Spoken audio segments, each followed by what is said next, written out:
Digital crop survey DCS అంటారు. అంటే digital crop survey అనేది రైతుకు ఏ భూమిలో ఏ పంట వేశాడు, ఎంత ఎకరాలలో పంట వేయడం జరిగింది, ఏ సీజన్ లో ఖరీఫ్, రబీ ఇలాంటివి, ఇరిగేషన్ ఎలా ఉంది అనే విషయాలన్నీ కూడా డిజిటల్ క్రాప్ సర్వేలో నమోదవుతాయి. ఇవన్నీ ఫీల్డ్ లెవెల్లో మొబైల్ యాప్ ద్వారా డిజిటల్ గా కలెక్ట్ చేసే సిస్టమ్ ఇది. దీనిని కేంద్ర ప్రభుత్వం డిజిటల్ అగ్రికల్చర్ మిషన్. అయితే ఇది ఎలా పనిచేస్తుంది అంటే, మీకు లాలెన్స్ టీవీ వీడియోలు ఉపయోగపడుతున్నాయి అనుకుంటే మీరు మాకు సపోర్ట్ కూడా చేయవచ్చు. ప్రతి వీడియో కింద కనిపించే థ్యాంక్స్ బటన్ పై క్లిక్ చేస్తే మీకు నచ్చిన అమౌంట్ ద్వారా సపోర్ట్ చేయవచ్చు. అలాగే జాయిన్ బటన్ పై క్లిక్ చేసి కూడా మన ఛానల్లో మెంబర్ గా చేరవచ్చు. మీ సపోర్ట్ వల్ల ఛానల్ గ్రోత్ ఎంతగానో పెరుగుతుంది. మరిన్ని లీగల్ వీడియో అవేర్నెస్ ప్రోగ్రామ్స్ చేయడానికి ఎంతగానో ఉపయోగపడుతుంది. మీరు ఒకసారి ఆలోచించండి, సపోర్ట్ చేయండి. Thank you.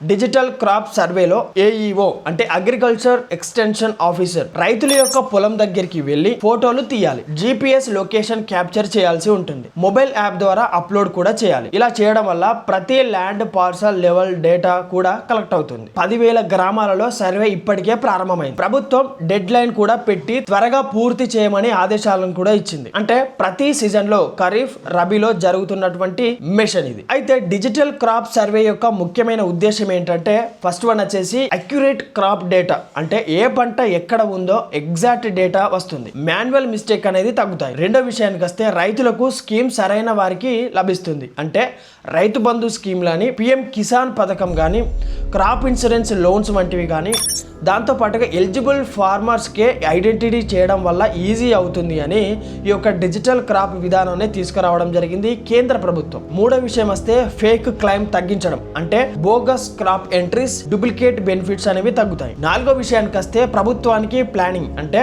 ప్రొడక్షన్ ఎస్టిమేట్ వేసుకొని ఎంఎస్పి ప్రొక్యూర్మెంట్ ప్లానింగ్ అనేది ఉంటుంది. ఫెర్టిలైజేషన్, డిస్ట్రిబ్యూషన్ కూడా ఉంటుంది. ఇవన్నీ చేయాలంటే డాటా పైన ఆధారపడుతుంది. కాబట్టి డిజిటల్ సర్వే ద్వారా అతి త్వరగా చేరుకుంటుంది డాటా మొత్తం. పాత సిస్టమ్ అంటే village level estimate, approximate data అనేది కొత్త డిసిఎస్ సిస్టమ్ అనేది flat level extent, exact digital proof అనేది GPS ప్లస్ ఫోటో ద్వారా అందుతుంది సమాచారం అంతా కూడా. ఇప్పుడు మనం మాట్లాడుకున్నట్లుగానే తెలంగాణలో డిసిఎస్ డిజిటల్ క్రాప్ సర్వే నిజంగానే అమలవుతుంది. ఇది ఫ్యూచర్ లో farmer ID plus land plus crop data మొత్తం కూడా లింక్ అయ్యే పెద్ద సిస్టమ్. రైతులకు బెనిఫిట్స్ కూడా ఈజీ అవుతుంది. అయితే కేంద్ర ప్రభుత్వం తీసుకొచ్చినటువంటి ఈ యొక్క మిషన్ ఏదైనా చట్టం ఉందా, ప్రత్యేకంగా చట్టం తీసుకొచ్చిందా, లేదంటే నార్మల్గా ఏదో ఒక జీవో పాస్ చేసిన తర్వాత దీన్ని మొదలు పెట్టడం జరిగిందా అనే విషయం గురించి మాట్లాడుకుంటే, ఈ యొక్క డిజిటల్ క్రాప్ సర్వే విధానానికి ఏ ఒక్క ప్రత్యేకంగా కొత్త చట్టం అనేది యాక్ట్ అనేది తీసుకురాలేదు. ఇది ఒక guide lines plus schemes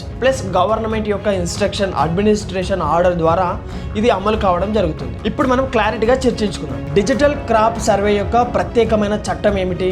digital crop సర్వేకి ప్రత్యేకంగా చట్టం ఉందా అంటే మనం లేదనే మాట్లాడుకున్నాం. అయితే పార్లమెంటులో బిల్ పాస్ కాలేదు, యాక్ట్ అనేది కూడా ఎనాక్ట్ అనేది చేసుకోలేదు. అందువల్ల మనకు దీనిపై చట్టం అనేది లేదు. అయితే ప్రభుత్వాలు ఏ ఆధారం ద్వారా ఇవన్నీ పనులు చేస్తున్నాయి అంటే, ఫస్ట్ వన్ వచ్చేసి సెంట్రల్ గవర్నమెంట్ గైడ్ లైన్స్. అంటే కేంద్రంలోని మినిస్ట్రీ ఆఫ్ అగ్రికల్చర్ డిసిఎస్ అంటే డిజిటల్ క్రాప్ సర్వే కోసం అఫీషియల్ గైడ్ లైన్స్ ని ఇష్యూ చేసింది. అన్ని రాష్ట్రాలకు ఇన్స్ట్రక్షన్ కూడా ఇచ్చింది. 2024-2025 సంవత్సరం నుంచి డిజిటల్ క్రాప్ సర్వే అనేది తప్పనిసరి అని చెప్పింది. అయితే రెండో విషయానికి వస్తే డిజిటల్ అగ్రికల్చర్ మిషన్. ఇది అగ్రి స్టాక్ అంటారు. అంటే డిజిటల్ క్రాప్ సర్వే అనేది యాక్చువల్ గా ఒక పెద్ద సిస్టమ్ లో భాగం. అయితే అగ్రి స్టాక్ అనేది farmer ID, land data, crop data ఇవన్నీ కూడా లింక్ చేయడానికి ఈ సర్వే పనిచేస్తుంది. ఇది కూడా స్కీమ్, మిషన్ మాత్రమే, యాక్ట్ అనేది కాదు. మూడో విషయానికి వస్తే స్టేట్ గవర్నమెంట్ రోల్ ఏంటి అంటే, తెలంగాణ స్టేట్ కి వచ్చేసరికి కేంద్రం గైడ్ లైన్స్ ఇస్తుంది, రాష్ట్రం ఇంప్లిమెంటేషన్ చేయాల్సిందే. అందుకే తెలంగాణ ప్రభుత్వం జీవోలు, government orders, circulate, department instructions ద్వారా అమలు చేస్తుంది. దీనికి లీగల్ బ్యాకింగ్ ఎక్కడి నుంచి వస్తుంది అంటే, ఇంపార్టెంట్ పాయింట్స్ మనం గుర్తుపెట్టుకోవాలి. డైరెక్ట్ యాక్ట్ లేకపోయినా కూడా ఇండైరెక్ట్ గా లీగల్ సపోర్ట్ అనేది ఉంటుంది. ఇది ఒక existing law, land revenue laws, agriculture department rules, IT laws, వీటి ఆధారంగా డాటా అనేది కలెక్ట్ చేయడం జరుగుతుంది. డిజిటల్ క్రాప్ అనేది ఒక చట్టం కాదు, కానీ ప్రభుత్వం పాలసీ ద్వారా అమలు చేస్తున్నటువంటి ఒక ఫుల్ సిస్టమ్. అగ్రి స్టాక్ అనేది ఏ సంవత్సరంలో ప్రారంభమైంది, అసలు ఎందుకు ప్రారంభమైంది అనే విషయం గురించి మనం మాట్లాడుకుంటే, అగ్రి స్టాక్ ఎప్పుడు ప్రారంభమైంది అంటే, అగ్రి స్టాక్ అనే కాన్సెప్ట్ మొదటగా 2020 సంవత్సరంలో వచ్చింది. దీనిని ministry of agriculture farmer welfare 2020లో ఒక కాన్సెప్ట్ పేపర్ ఫ్రేమ్ వర్క్ విడుదల కావడం జరిగింది. తర్వాత రాను రానుగా 2021 సంవత్సరంలో పైలట్ ప్రాజెక్ట్ గా కొన్ని స్టేట్లలో ప్రారంభం కూడా జరిగింది. 2023-2024 నుండి ఇది డిజిటల్ అగ్రికల్చర్ మిషన్ గా పేరు పొంది నడుస్తుంది. అయితే అగ్రిస్టాక్ అనేది ఎందుకు ప్రారంభించారు అంటే సింపుల్ గా చెప్పాలంటే ఇండియన్ అగ్రికల్చర్ సిస్టమ్ ని పూర్తిగా డిజిటల్ చేయడం కోసం దీనిని ప్రారంభించడం జరిగింది. అయితే ఇప్పుడు మనం సమాచారంలోకి వెళ్తే ఫస్ట్ వన్ వచ్చేసి ప్రభుత్వాల దగ్గర రైతులకు సంబంధించి అక్యురేట్ డాటా లేకపోవడం, అందుకే ఈ మిషన్ ని ప్రారంభించడం జరిగింది అని. మనకు డిజిటల్ మిషన్ ని ప్రారంభించక ముందు సిచ్యువేషన్ ఎలా ఉండేదంటే ఎవరు రైతు, ఎంత భూమి ఉంది, ఏ పంట వేస్తున్నారు, ఈ డాటా అనేది క్లియర్ గా ఉండేది కాదు. ఈ డాటా ప్రకారం రిజల్ట్ అనేది ఎలా ఉండేదంటే స్కీమ్స్ తప్పుడు వ్యక్తులకు వెళ్ళేవి, జెన్యూన్ ఫార్మర్ కి మిస్ అయ్యాయి. ఒక సొల్యూషన్ ద్వారా ఫార్మర్ ఐడి సిస్టమ్ క్రియేట్ చేయాలనే ఉద్దేశంతో ఈ యొక్క విధి విధానాన్ని తీసుకురావడం జరిగింది కేంద్ర ప్రభుత్వం. రెండో విషయానికి వస్తే subsidy and schemes leakage problem అనేది డూప్లికేట్ బెనిఫిట్స్ కి వెళుతుంది, ఫేక్ క్రాప్ ఎంట్రీ చేస్తున్నారు, మిడిల్ మ్యాన్ కరప్షన్ చేస్తున్నారు. అందుకే అగ్రిస్టాక్ ద్వారా direct benefit transfer, genuine farmer కి డైరెక్ట్ గా మనీ అనేది వెళ్ళాలి అని ప్రభుత్వాలు నిర్ణయించుకోవడం జరిగింది. మూడో విషయానికి వస్తే క్రాప్ ప్లానింగ్ ప్రొడక్షన్ ఎస్టిమేట్స్ అంటే గవర్నమెంట్ కి ముందుగా తెలియదు ఏ పంట ఎంత ఎకర్స్ లో వేస్తున్నారు, ప్రొడక్షన్ ఎంత వస్తుంది అనే విషయం ప్రభుత్వానికి క్లియర్ గా లేదు. అందుకోసమని అగ్రిస్టాక్ అంటే డిజిటల్ క్రాప్ సర్వే ద్వారా రియల్ టైమ్ క్రాప్ డేటా వస్తుంది. బెటర్ ప్లానింగ్, ఎంఎస్పి రేట్ అనేది, స్టోరేజ్ ఎంత ఉంచుకోవాలనేది గవర్నమెంట్ నిర్ణయించుకుంటుంది అనేది ఉంటుంది అనే విషయం గురించి క్లియర్ గా అర్థమవుతుందని ఈ యొక్క డిజిటల్ క్రాప్ సర్వేని తీసుకురావడం జరిగింది. నాలుగో విషయానికి వస్తే రైతుకు పర్సనలైజ్డ్ సర్వీస్ అంటే ఫ్యూచర్ విజన్ ఎలా ఉందంటే సాయిల్ డాటా కలెక్ట్ చేస్తారు, వాటర్ డాటాను కూడా, దాంతో పాటుగా క్రాప్ సజెషన్స్ కూడా ప్రతి రైతుకు కస్టమ్ అడ్వైస్ ఇవ్వడం ఈ యొక్క మిషన్ యొక్క బాధ్యత. ఐదో విషయానికి వస్తే లోన్ అండ్ ఇన్సూరెన్స్ ఈజీ చేయడం, బ్యాంకులకు ఏ ప్రాబ్లం లేకుండా ఫార్మర్ డాటా వెరిఫై చేయడం కష్టమవుతుంది. అందుకే అగ్రిస్టాక్ ద్వారా farmer ID, land plus crop linkage అనేది ఉంటుంది.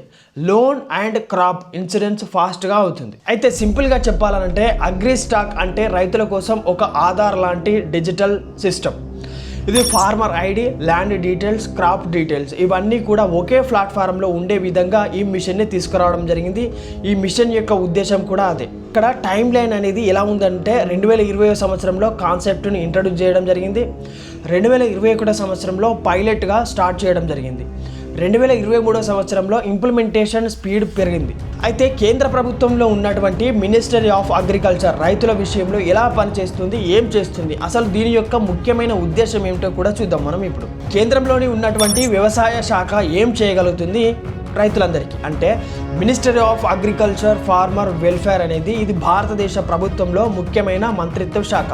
దీని ప్రధాన పని ఏమిటంటే రైతుల యొక్క అభివృద్ధి ప్లస్ వ్యవసాయ రంగాన్ని బలోపేతం చేయడమే మినిస్ట్రీ ఆఫ్ అగ్రికల్చర్ యొక్క ముఖ్యమైన బాధ్యత. దీని యొక్క మెయిన్ ఉద్దేశం ఏంటంటే సింపుల్గా చెప్పాలంటే రైతులకు ఆదాయం పెరిగేలా చేయాలి, దాంతోపాటుగా దేశానికి సరిపడా ఆహారాన్ని ఉత్పత్తి చేయాలి.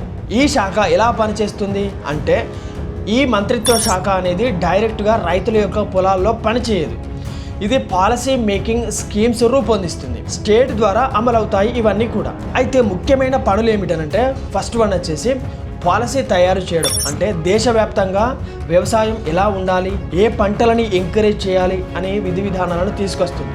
ఇవన్నీ కూడా పాలసీ లెవెల్లో నిర్ణయం తీసుకుంటారు. రెండో విషయానికి వస్తే రైతులకు పథకాలు, స్కీమ్స్ అంటే ముఖ్యమైన స్కీమ్స్ ఏంటంటే పిఎం కిసాన్ డైరెక్ట్ మనీ రైతులకు వెళ్ళడం, క్రాప్ ఇన్సూరెన్స్ PMFBM ద్వారా ఇన్సూరెన్స్ తీసుకోవడం, దాంతో పాటుగా ఫెర్టిలైజర్ సబ్సిడీస్ వీటి ద్వారా రైతులకు ఫైనాన్షియల్ సపోర్ట్ అనేది ఎంతగానో దొరుకుతుంది. మూడో విషయానికి వస్తే డాటా కలెక్షన్ అండ్ ప్లానింగ్ అంటే ఏ పంట పండింది, ఏ రాష్ట్రంలో ఎంత ప్రొడక్షన్ జరిగింది ఇలాంటి డాటాను కలెక్ట్ చేసి ప్లానింగ్ అనేది చేస్తుంది. అందుకనే AgriStack and digital crop survey అనేది ఎంతగానో ఉపయోగపడుతుంది. నాలుగో విషయానికి వస్తే MSP మినిమం సపోర్ట్ ప్రైస్ అంటే ప్రభుత్వం కొన్ని పంటలకు ధర ఫిక్స్ చేస్తుంది, రైతు నష్టపోకుండా సపోర్ట్ చేయడానికి ఈ యొక్క మిషన్ ని ప్రారంభించడం జరిగింది. ఆరో విషయానికి వస్తే రీసెర్చ్ అండ్ టెక్నాలజీ అంటే కొత్త సీడ్స్ ఎలా ఉపయోగించాలి, మోడర్న్ ఫార్మింగ్ టెక్నిక్స్ ఎలా ఉంటాయి వీటిని డెవలప్ చేసి రైతులకు చేరవేసేందుకు ఈ యొక్క ప్రయత్నం. అంటే కేంద్ర ప్రభుత్వం పాలసీ అండ్ ఫండింగ్ ఇస్తుంది, రాష్ట్ర ప్రభుత్వం ఇంప్లిమెంటేషన్ చేయాల్సి ఉంటుంది. రైతుల కోసం ఇద్దరు కలిసి పనిచేయాలి. Ministry of agriculture and farmer welfare రైతులకు ఇన్కమ్ పెంచడం, దేశానికి ఫుడ్ అండ్ సెక్యూరిటీ ఇవ్వడం, అగ్రికల్చర్ని మోడర్న్ చేయడం దీని యొక్క ముఖ్యమైన ఉద్దేశం. ఓకే, ఇప్పటి వరకు ఈ వీడియోలో డిజిటల్ క్రాప్ సిస్టాన్ని ఎందుకు తీసుకురావడం జరిగింది, అసలు డిజిటల్ క్రాప్ మిషన్ అనేది ఎందుకు ఉపయోగపడుతుంది, ఎలా ఉపయోగపడుతుంది, ఏ ప్రభుత్వాలు వీటిని మెయింటైన్ చేస్తున్నాయి, ఏ ప్రభుత్వాల ద్వారా ఇవి రన్ అవుతున్నాయి అనే విషయాలన్నీ కూడా ఈ వీడియోలో మనం మాట్లాడుకోవడం జరిగింది కదా. మరో వీడియోతో మళ్ళీ కలుస్తాను. నేను మీ కొంగటి రాజు ఫ్రమ్ లాలెన్స్ టీవీ నుండి. Thank you.